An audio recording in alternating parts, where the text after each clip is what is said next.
Start by introducing myself. I'm James Finney. I'm a business advisor for CEIS, and I'll be moderating today's session, aided by my colleague Jen Murray, who will be in the background dealing with any technical issues.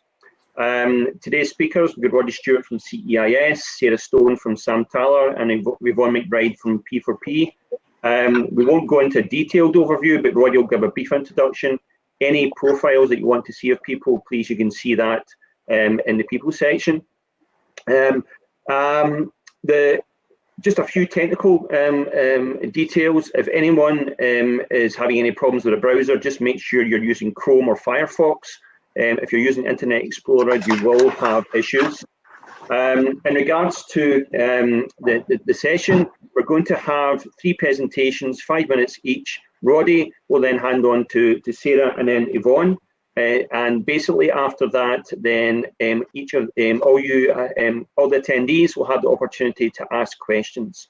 So you can do that in one of 2 ways. Just like hopefully you've seen in the session so far. You can, number one, you can ask to share audio or video, which is a button at the top of your screen. If you do that, then it will come through to myself, and then I will see people in order. I can then bring you on individually, ask your question, have any discussion, and then I will then pop you back out and then bring the next person on. So that is the first way of doing it. So what I would say is, please don't ask to share audio or video. There's a few people who have asked to do that just now. I'm going to decline those just now, and do that after the session start if you've got a question. Secondly, the session chat is also the area where you can ask questions. If you can just use the question and then whatever it is, that will make it clear to us that it is a question you're looking to ask. The session's been recorded, so if you don't want to be recorded, then please use the chat. If you're happy to be recorded, ask to share audio and video. There'll be a 5-minute and 1-minute reminders just before the session ends, and then we will also post into the chat where the next place for you to go is. Okay, so I'm going to start by introducing my colleague Roddy Stewart from CEIS. He'll give an introduction, his thoughts, and then hand on to Sarah and Yvonne. Roddy. Thank you, James, and good morning, everyone. As James said, my name is Roddy Stewart. I'm a business advisor with CEIS. And today's session is going to be about looking at the cultural and perception barriers that exist, or indeed may not exist, that are maybe preventing social enterprises from participating in public procurement exercises and indeed engaging with private sector organisations as well as part of their supply chains. My personal background is that I've been involved in this area for probably about 10 years through a couple of different programmes. The first of those was a Scottish Government funded programme called Ready for Business, which sought to support public sector commissioners and buyers to engage proactively with the enterprising third sector, ultimately with the aim of increasing the participation of the third sector in the delivery and design of public services. And the second of the programmes that I've been involved in for a number of years is Just Enterprise, which operates to support and encourage and provide practical assistance to social enterprises who are wanting to bid for public sector tenders. So slightly different focuses on each of those programmes, but both very much in the commissioning and procurement environment. I'm joined today by a couple of other speakers. As James mentioned, we have Sarah Stone from Samtaler. Sarah is a social entrepreneur who a number of years ago set up a public affairs social enterprise called McNeil & Stone, and has also created organisation she's representing today, Samtaler, who work with both public sector buyers and private sector organisations to again encourage the consideration of social value in procurement. And on the public sector side, she's worked with Clackmannanshire, Dundee, Fife and Perth and Kinross councils in recent times to try and do that. And she also has experience of working with private sector organisations, again supporting them to try and maximise the social benefit of their activities in the area in which they operate and minimise the negative impacts of their activities in those areas as well. And Sarah will talk a little bit about engaging with the private sector as part of our 5-minute speech. also joined by Yvonne McBride, who I've known for a good number of years in a number of roles. Yvonne brings a lot of public sector, local authority background to her contribution, but her primary area at the moment is leading the P4P team, who are funded by the Scottish Government to support groups of social enterprises or wider third sector organisations who want to come together to form partnerships or collaborations to bid for public sector procurement opportunities. So P4P kind of sit alongside Just Enterprise, and quite often we refer organisations back and forth because we operate in a very similar space.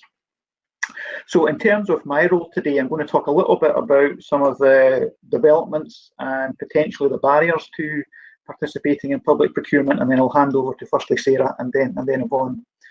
So in terms of general context, I guess there's some quite big and significant legislative changes in recent years that or the intention of those changes was to make it easier for social enterprise and indeed smaller private sector organisations to participate in public procurement. And the biggest of those changes came through a piece of legislation called the Procurement Reform Scotland Act, which introduced a number of main themes, the first of which was a requirement for public bodies to develop and publish procurement strategies, which would in essence say, this is what we're going to buy in the forthcoming period and this is how we're going to buy it. And then also to produce procurement reports at the end of each year, which is basically saying how they performed against their own strategy. So the idea behind this was to make procurement much more open, much more public, much more accessible, so the information about approaches would be available to organisations.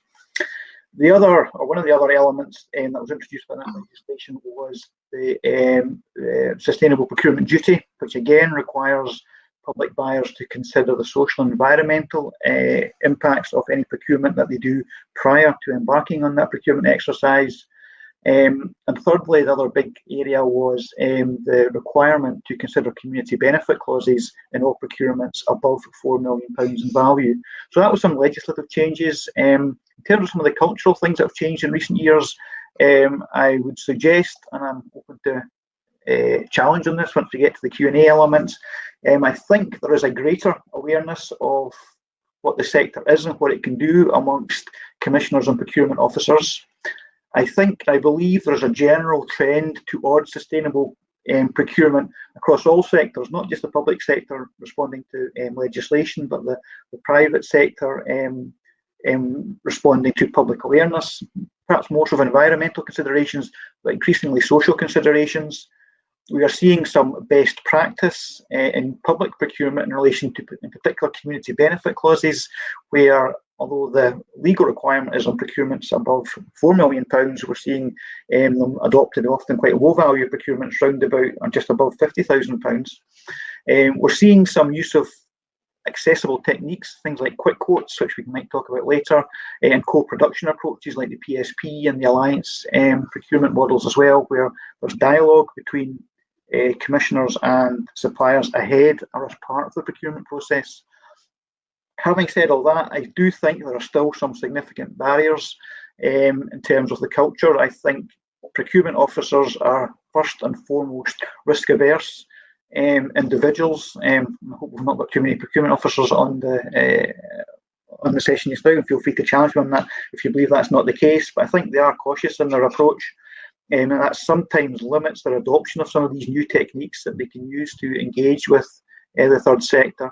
I think we still see some bad procurement, and by that I mean we use inappropriate or prohibitive requirements on suppliers, or hoops that suppliers need to jump through that are probably too challenging in relation to the nature and value of the procurement exercise that's being undertaken.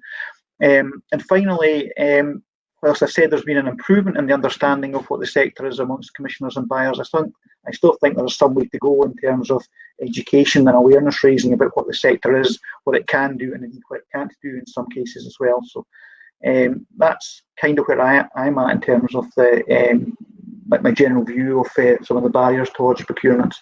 I'd like to pass over to Sarah now, who will talk a little bit about engaging with private sector organisations. Sarah? Brilliant, thanks very much, Roddy. Oh, thank you. Has everyone got an echo?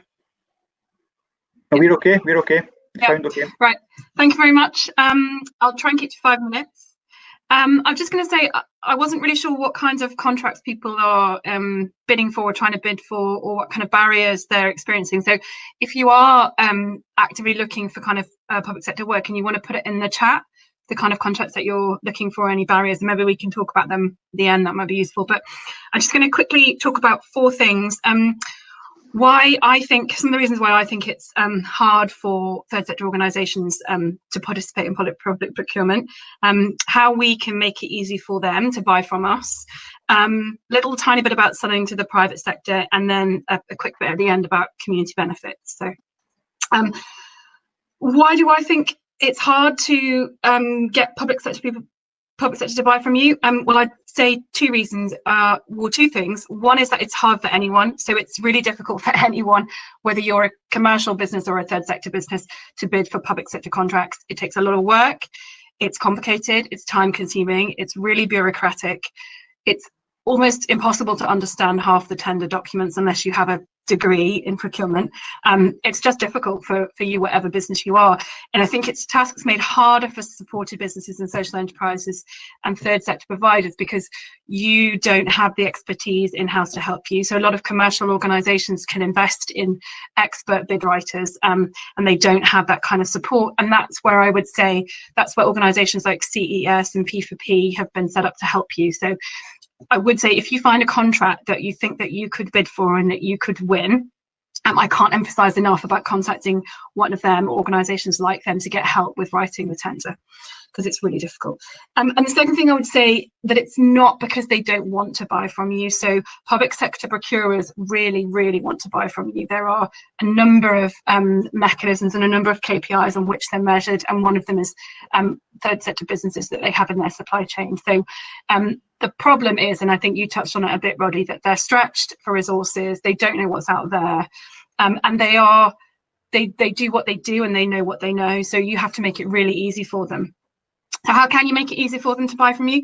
First thing I would say is, it sounds really obvious, but make sure they know about you.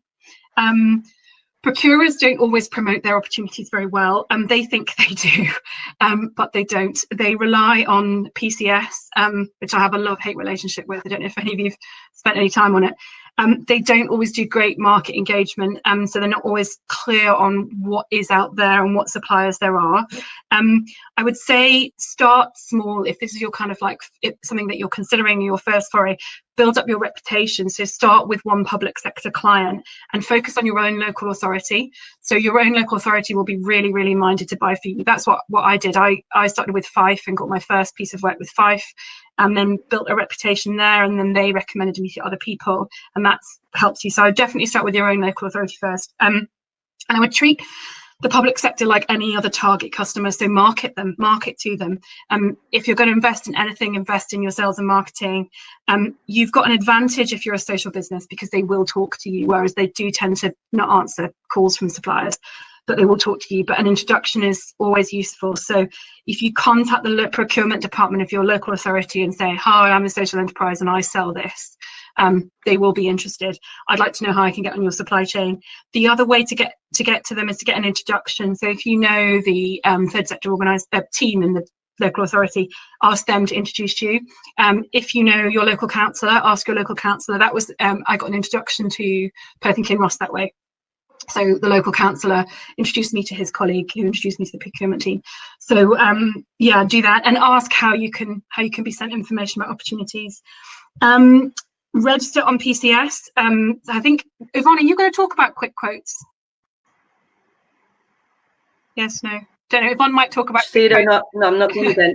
But I was going to say, so register on PCS. If you're not on there, you can't be contacted about quick quotes. And quick quotes are basically a way where procurers can advertise small opportunities between sort of £5,000 and £50,000 for goods and services. They don't have to advertise them; they just send the details directly to the suppliers and ask for a quick quote. So you're not going to find out about them if you're not on the system. And they're also the kinds of pieces of work that lots of our organisations would want. So get on there. But a word of caution, don't just rely on quick quotes and being on PCS. They still have to know about you. You still have to market yourself to them. Be really clear about what you sell. So, and I say this goes for the public and if selling to the public and the private sector, but lots of social enterprises, and I include myself in this, so I made this mistake when I set Macmillan and Stone up, is we focus on the social value and the benefit that we're creating, and not the thing that we sell that gives us the money to create the social value, if you see what I mean. So be really clear, talk about what you sell and not what you do, and what the problem is that your product or service is offering. And that's something that's really hard for any business owner to get their head around, not just a social enterprise. I think it's the hardest part of having a business, is being really clear about your product. And the other thing I do is when you talk to them, ask them what kinds of things they buy. Look at the contract pipeline that they will put in their procurement strategies, and think about how what they buy translates to what you sell. Do you sell something they want? Because if you're selling something that they're not interested in buying, then you're wasting your time trying to get them to buy for you. And that's the one thing I would say, is not everyone needs to aspire to sell to the public sector. So it is a sorry, something's just come from my computer. You know, it's a lot of work. It is hard to win contracts. I would only bid for ones that you realistically have a chance of winning. Complete a bid, no bid assessment to work out whether or not you should bid for a contract. I didn't used to do that, and then I started doing it, and it's transformed. I basically don't bid for half the things I used to waste time bidding for now. Quick word about, I'm probably over my 5 minutes, aren't I? Sorry. About frameworks. Be a bit cautious about frameworks. You can spend a huge amount of time getting on them, and just because you're on them doesn't mean you're going to get the work. So yeah, again, get some advice before you invest a lot of time and effort in them, and then be the best. So your social enterprise status and your third sector status will get you through the door, but it's not going to win you the contract. You're going to be competing, and you're going to be evaluated on the same basis as every other commercial company that's bidding for that contract. So you need to offer value, you need to be better than your commercial competitors. If you are, then you will win the contract, because you can offer social value as well as economic value. So it makes sense for them to spend their money with you. But I would just say you have to have the best product, and you have to really be the best. Do you want me to quickly talk about the private sector, or have I run out of time? We're time challenged, Sarah, so if I could ask you to wrap up and then allow Yvonne her 5 minutes, and then we'll take questions. Yep. Okay. Sorry, everybody. Yeah, just good luck. If I can help you at all, give me a shout. I'm on LinkedIn and Twitter, and I always like to promote products that public sector procurers can buy from third sector suppliers. So if you've got something, just tag me at Samtaler Limited, I think it is, and I'll promote it if I can. And that's it. Thank you. Thank you, Sarah. That's really great. Yvonne? Yep. So I'm just going to spend the next sort of 4 or 5 minutes just really giving you my experience based on the current work that we're doing through Partnership for Procurement, or P4P. So I'll make reference to some examples to demonstrate how organisations that we've worked with really have sought to overcome some of those cultural and perception barriers to procurement that Roddy and Sarah have touched upon earlier. So there's sort of 3 main areas, if you like, that I'll cover: engaging with buyers, the sort of drivers for procurement, and how we can be more proactive, I suppose, through collaboration, which is obviously a subject close to P4P's heart. So I think the first thing to say in terms of procurement, when I say procurement, I'm meaning the tender, because if I look at the procurement process and at the start of that, and that whole commissioning strategy build, where buyers look at the market, look to what the gap is or the service need is, and who's out there, who are the players. One of the big challenges is buyers often don't know how to engage with suppliers, and particularly social enterprise suppliers and third sector. And likewise, social enterprise don't know who to go to in terms of the buyers. There's thousands of buyers, less procurement staff generally, but thousands of buyers. So you might actually know somebody, for example, in a public sector, local authority, but you don't actually know they're a buyer, because their role, their day-to-day role also includes that. So I think one of the first things is about opportunities to engage and how you can find that. Some buyers will put out notices through Public Contract Scotland, the electronic portal in terms of industry days. So they'll invite you to come along, everybody to come into a room and hear about what they are likely to put out to tender. And that's always useful. And I would suggest that if you think there's something in there, go along, because that allows you to hear a bit more about the process and maybe some of the sort of scope, what's in scope within the future contract, and also to just engage with other organisations and businesses. So that lets you see your competitors as well as your potential collaborators in the room. So I've said it's difficult often to engage, but one of the I suppose successes that we had was around work we did with Morrison Construction.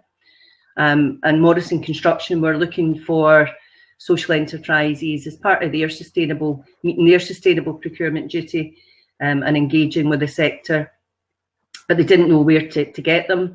Likewise, we have a number of organisations who are delivering fantastic services across Scotland and maybe didn't see an opportunity within construction. So the first, I suppose, barrier for the buyer was how to find them and how to think wider in the supply chain. So it wasn't just about construction. So we worked with a number of organisations to sort of formulate a response to an expression of interest from Morrison Construction. And two of the organisations we worked with, Community Focus Scotland and Edinburgh Community Food, were successful in getting in the supply chain for that catering provision, or food and catering provision.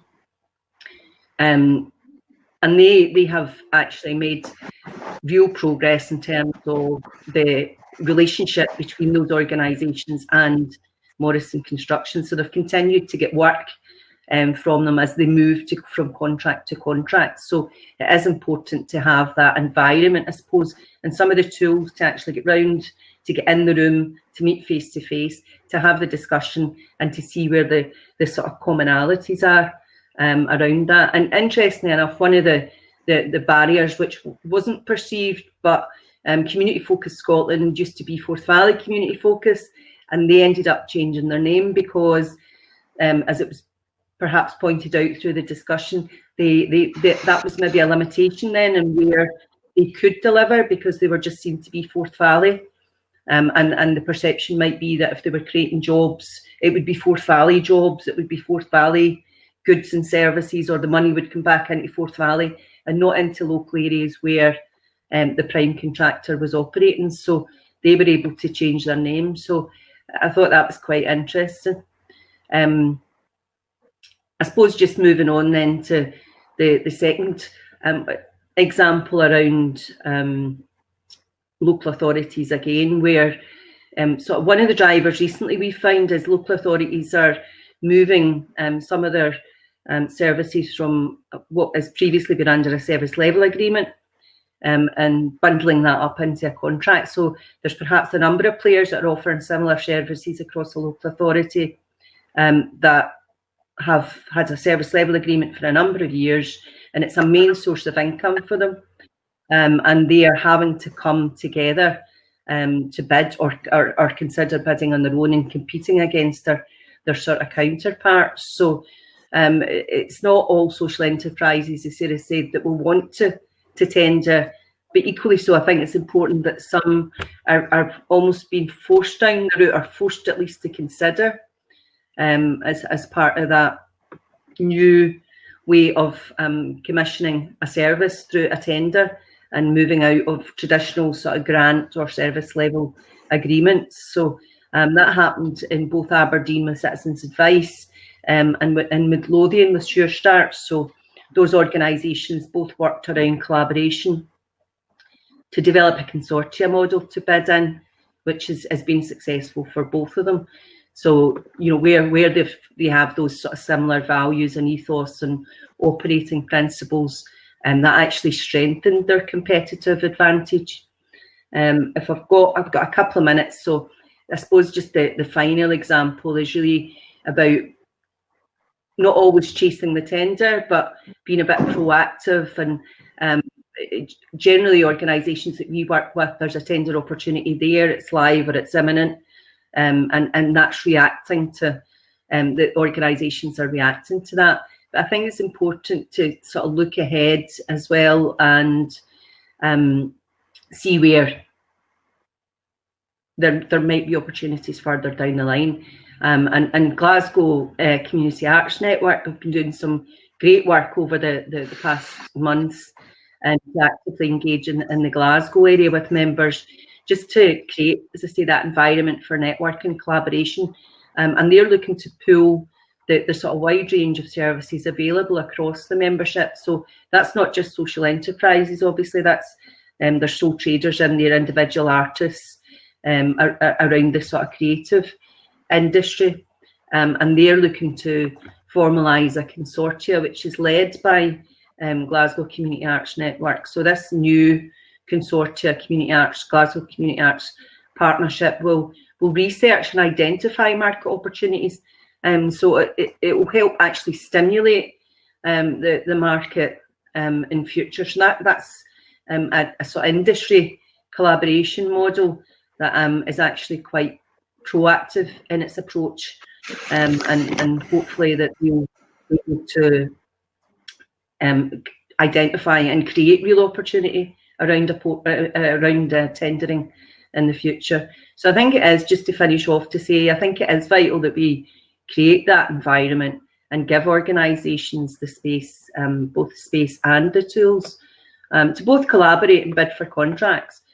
Particularly as many of our social enterprises here are small, which can often mean their capacity to go in a tender situation can be quite limited on their own, but collectively, through collaboration, they might actually be able to deliver in term and scale up, and deliver what's asked and within the scope of the tender and be really competitive. So I'll leave it there because I know that we've got limited time for questions, but thank you, Roddy, Sarah, and Yvonne. And I think from what you can see there, the experience of each of the panelists there, we could have gone and talk about each of these topic areas in so much detail. We've got a couple of questions coming in.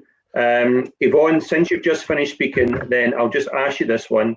Laura has asked, do you have these examples of monitoring construction in a case study that potentially she could use in regards to community wealth building?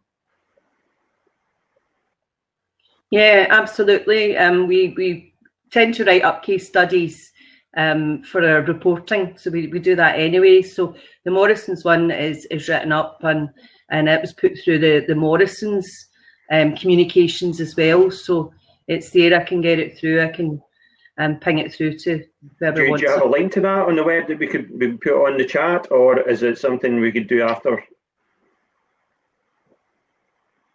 I'll send it through after because, as I say, our case studies are on our website, but I would need to go in and have a look at it, James, and just find it. I suppose it makes it easier. No problems. I know but people are welcome to browse if they want to do that.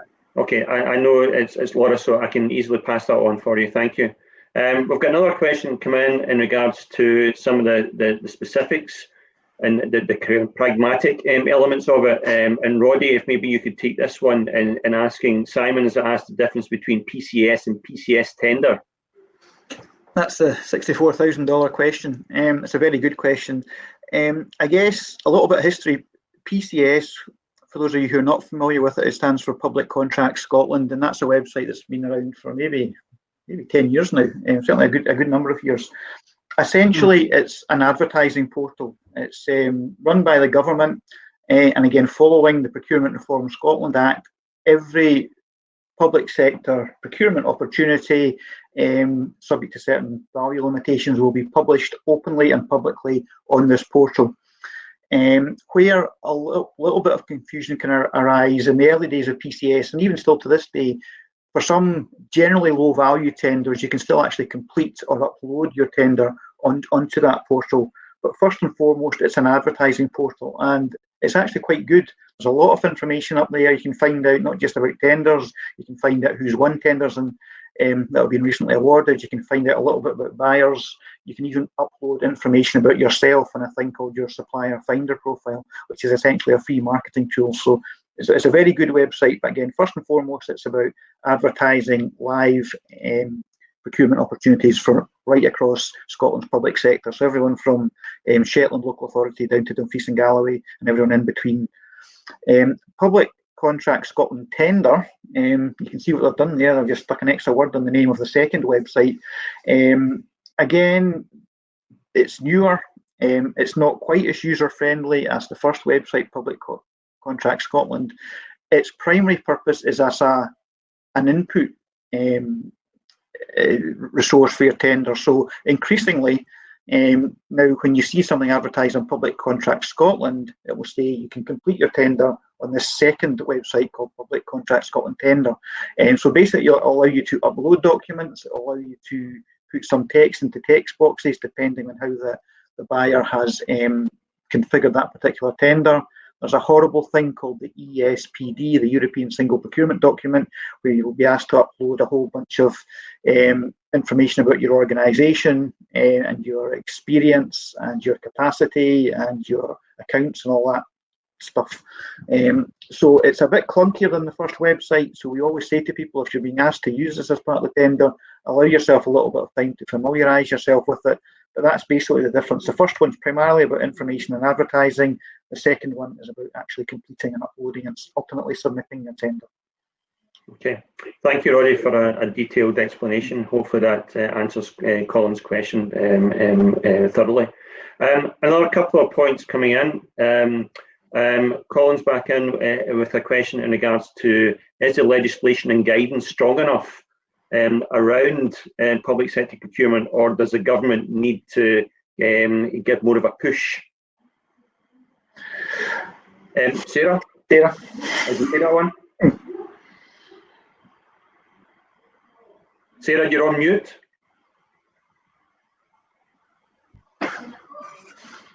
Sorry.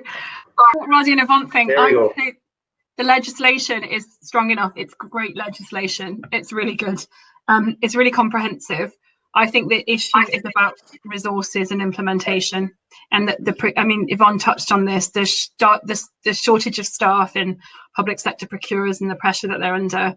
They just don't have the resources to implement it, as well as they might. It is my personal view, but I don't know, Yvonne and Roddy, whether you would agree or disagree with that. I don't hugely disagree. No, I think the legislation is. Sorry, you go, Yvonne. I've spoken enough. Then you go, Roddy. Okay.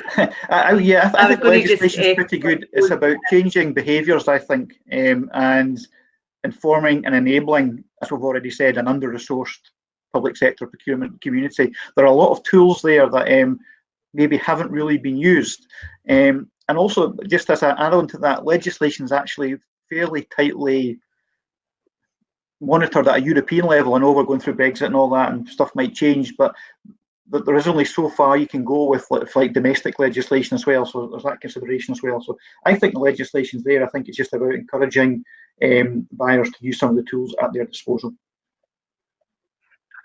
Yvonne, would you like to add to that? Yeah, I would agree with that in terms of the legislation. I think the legislation is fine. It's there to support and do the job. The problem lies, or one of the problems is that buyers are generally very risk averse. And I think I would just sort of echo, Maureen's opening this morning and saying buyers need to be bolder and need to be taking risk, because they generally don't like doing things differently. That's not across the board. There are some really good procurement staff and procurement practice out there, but I think there needs to be less risk-averse buyers. Okay, thank you, Yvonne. I'm going to move on to a question from Zara, and we talked there about public sector procurement staff being stretched, and Zara's kind of taking the same theme from an opposite angle and saying, given the limited time in overstretched social enterprises, should be focused on selling to private or public sector. from a social enterprise perspective? And what are the things that you would think need to be considered when making that decision? Any takers for that one? It's a tough one. So sorry, James, I was doing what I should never do. I got caught up in answering a question in the chat. Could you just very quickly paraphrase? And okay, you were talking, Roddy, about procurement staff being stretched, and Zara's angle on it is that social enterprises themselves are also stretched. So as they consider, do they go down the route of trying to secure business and selling to private sector, or is it public sector? And what are the kind of key things that the social enterprise should consider when making that decision whether to go private or public? I would start off with one of Sarah's points about make sure that whoever you're trying to sell to buys what you're offering. So if you've got a product, a service that isn't currently being procured by the public sector, then maybe look to the private sector and see if there's somebody there who'd be interested in buying or partnering with you. And I've just got a countdown timer popped up in front of me, so I think that's a big thing. Private sector, it's more about building relationships. It's less regulated. I mean, a private sector organisation could potentially just create a contract with you based on a chat and a quick conversation on paper. You don't have all this tendering bureaucracy that can sit in the public sector, so that can be a factor as well. But the first thing for me is just understand who is buying what you are offering. I would just add quickly to that, is that the other thing about the private sector is they can actually be a route into the public sector. So a lot of the big private sector organisations, like Morrison's that Yvonne quoted, are public sector suppliers. And so if you look at your own local authority, look at who the biggest public sector suppliers, who their biggest suppliers are, and contact them and see if you can get embedded in their supply chain, because that will count as a community benefit for them. So that would just be one other way. Yeah. Thanks for that addition, Sarah. Now we are out of time just now. However, it's going into the comfort break and exhibition and networking. So there is a last question that's come up, and so I'm going to try and rock the system and go with that. And for those who want to leave, please just go into the exhibition and networking space. For those who would like to stay on for the last question and any other questions, I'm happy to roll with this until we get cut off. So Beverly has asked Roddy about good examples of community benefits for low value contracts, and she'd like to know more about these. She's working on community benefits side of things in Angus, and the third sector involved in designing the way forward. So community benefit examples for lower value contracts. Is there any come to mind, or any further information we can send on to Beverly? There are a few local authorities who sort of dabbled in this. The one caveat I would say to Beverly is that, first of all, it's great that you're looking at this area with Angus. We need, on both sides, need to be realistic. If a contract's only for £75,000, then what community benefit can realistically be delivered at that value? Bear in mind that £75,000 has to go towards the delivery of the product or service that has been contracted for. So some local authorities are looking at sort of maybe a sort of low value, easy to deliver things, like maybe somebody from the provider offering an education session with local schools or colleges, things like that as well. But as the value goes up, you're over 100,000, you're getting towards 200,000, then the expectation for delivery can be greater. So it might be something that I would discuss offline with Beverly rather than get into just now. Okay, Sarah. I would say have a look at Perth and Kinross's wish list. So they've created they contacted all of their third sector organisations and asked them what community benefits they might want, and they concentrated on things that were easy and cost effective for suppliers to offer, so that it wouldn't push costs up. And some of the things that they're asking for are really small. So there was a community group who just needed a risk assessment for an event. A risk assessment is a super easy thing for a supplier to deliver. Doesn't cost them very much at all, but very valuable for that third sector organisation. So there's some good ideas on there. And I think Roddy's totally right about the other thing about lower price contracts is you tend to get smaller firms that bid for them, and obviously their margins are smaller and they've got less flexibility than the bigger companies. But it's about, for me, it's about making sure that the community benefits that you ask for are proportionate and relevant to the contract, and so that you're not asking for something that's, if you ask for something, the supplier will give it to you because they want to win the contract, but they'll just put the costs in and it'll just increase costs for you. So you just need to be a bit clever about the thing and think laterally about what they can offer and what your communities need, and ask for something that they can give you easily. Okay, thank you. Is there any final questions that anyone would have? If not, I might have a final one here actually. As I said, we're just kind of pushing the envelope and time here. And it's regards to community wealth building. We're going to hear about community wealth building. It's been mentioned so far today. We're going to hear about it more this afternoon. And the whole aspect of localised procurement and using localised procurement as one of the kind of mechanisms to bring value at a community level. Are you seeing in any of your experience that coming through in dialogue and discussion? Is it appearing on the agenda? And if so, any thoughts on that so far? Please, Yvonne. Yeah, James, I'll come in first since I've been quiet recently. So yeah, community wealth building has been talked about everywhere you go. And it's a sort of mixed two camps, if you like. People either love it or, hate it and say, well, that's great. We can do so much more through a community wealth building approach and the sort of pillars that it enshrines and from the bottom up and keep that local spend and create local jobs.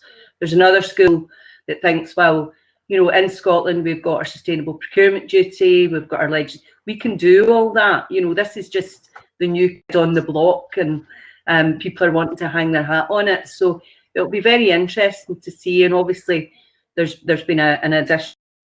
North Ayrshire's ahead of the game, and this. So I think everybody's keeping a close eye, and there certainly will be a greater profile for social enterprise in the community wealth building agenda. So it'll be interesting to see what it delivers. Okay. Thank you, Yvonne. Sarah, did you want to come in today? Did I see you raise your hand? No, I think Yvonne's covered everything. Okay, thank you. Roddy, any last comments? Not really, no, nothing to add to what I think Yvonne's answered the question pretty well there. Thank you. Okay, well, thanks to everyone for joining today. I hope you got value out of today. I know I certainly did. Hopefully you can, through the people section, get access to each of the speakers directly if you want to ask direct questions. But if not, thank you very much for joining today's session. And it's now into exhibition and networking, with everyone coming back at 1:25 for keynote 3 on climate emergency. Thank you very much. Thank you, everyone.